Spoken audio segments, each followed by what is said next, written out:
Okay, now that you have downloaded Adobe Acrobat Reader and have it on your computer, let me show you how to open a document in Adobe Acrobat Reader, because a lot of times people think that they're opening the document in Adobe Acrobat Reader, but they actually aren't. So let me show you the trick. You want to open Adobe Acrobat Reader first. Don't go to the files on your computer and open the file. Go to Open Adobe first. And the way I do that, I'm on a PC, I go to my Windows icon, I click it, and I type in Adobe Acrobat, and I can see it's right here on an app. It's on my computer, so I go ahead and I click on it to open it. If you're on a Mac, put in the directions, in the description of this video, and I'll include some notes to help you figure out how to open it first from a Mac. Okay, so now you can see that I have my Adobe Acrobat Reader app open.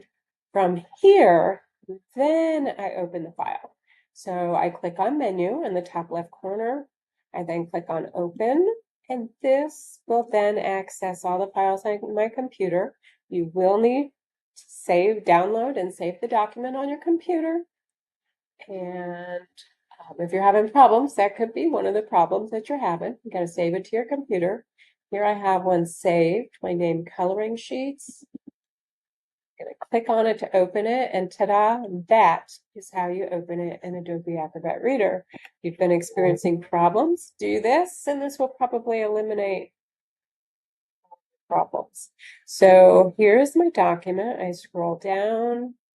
I'm going to go in here and customize it. I'm going to enter some names to my class list.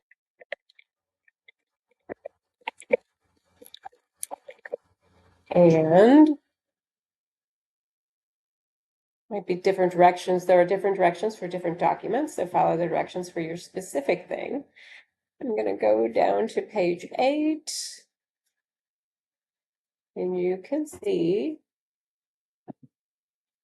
that this is customized with the correct fonts and looks beautiful. Magic happens when you open the document in Adobe Acrobat Reader. Thanks for watching.